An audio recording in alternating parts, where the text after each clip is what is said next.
quelques jours de l'élection de Miss Tahiti. Donc, comment est ton quotidien en ce moment? Alors, c'est un quotidien qui est assez chargé. En me concernant, alors j'ai un quotidien qui tourne autour de la nutrition. On fait également du sport tous les matins avec à raison de 2 fois par jour, 3 fois par jour avec donc les filles et notre coach Tiari que j'embrasse très fort. Et du coup, on se prépare vraiment bien pour le soir de l'élection.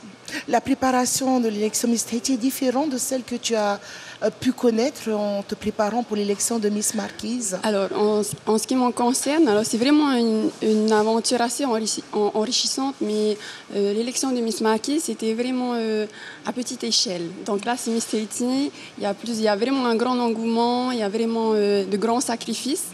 Donc avec un réel besoin de pouvoir accéder justement au titre et aussi représenter au mieux des bonnes valeurs. L'élection de Miss Marquise et Miss Tahiti, c'est un choix, c'est un rêve de petite fille? Alors, c'était réellement pas un choix. Alors, Miss Marquise, c'était plutôt une occasion, c'est plutôt une occasion de m'affirmer en tant que femme. Et justement, dans cette continuité, je voulais justement découvrir ma culture qui était plus aparté au niveau de mes parents, en fait, qui sont originaires des Marquises. Donc, je voulais vraiment me lier avec cette élection de Miss Marquise et m'attacher donc à ma culture et puis faire une continuité avec l'élection de Miss Tahiti. Et donc, pour toi qui as pu connaître les podiums, l'élection de Miss Marquise, quel conseil pourrais-tu donner à celles et ceux qui souhaiteraient éventuellement se lancer dans l'aventure, quelle que soit l'élection? Que ce soit Miss Marquise, Miss Tahiti, Miss Auréa, quelle que soit l'élection, quel conseil pourrais-tu leur donner? Alors, je dirais tout simplement, croyez en vous, croyez en vos rêves et surtout, ayez confiance en vous. Et avec l'énorme potentiel que vous avez, avec vos défauts, essayez justement de le sublimer. Et sachez qu'on ne vit qu'une fois.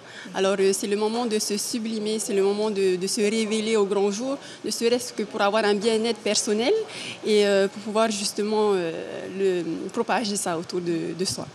Quelles sont tes principales qualités ou comment te définirais-tu? Alors, je dirais, depuis toujours, j'ai toujours été positive, j'ai toujours été généreuse. J'adore être à l'écoute des gens. J'aime avoir la main sur le cœur. Et donc, avec cette continuité de l'élection de Miss Tahiti, donc je suis adhérente à la Croix-Rouge. Donc voilà, je suis vraiment dans tout ce qui est dans l'humanitaire. Voilà. En tout cas, ça rejoint les messages que tu reçois sur ta page, du moins de tes proches et autres personnes qui te suivent et te soutiennent de près. Un dernier message pour nos téléspectateurs et téléspectatrices? Alors, je souhaite juste leur souhaiter de voter pour une candidate de leur choix, une candidate qui leur ressemble. Et surtout une candidate qui représentera au mieux l'archipel des Marquises et aussi la Polynésie française. Et donc, si je fais partie de leur favorite, votez numéro 4, 75-88. J'aime beaucoup ton côté fair-play parce que tu ouvres aussi la porte aux autres candidates. Donc, je vous rappelle que pour voter pour votre candidate préférée, vous avez 2 options, soit en envoyant par SMS 75-88, suivi de Miss Tahiti et du numéro de votre candidate. En l'occurrence, je reçois Tomoria Okonor, c'est le numéro 4. Autrement, vous avez aussi l'appli Miss Tahiti. Je te remercie de nous avoir honoré de ta présence et surtout bon courage pour cette belle élection.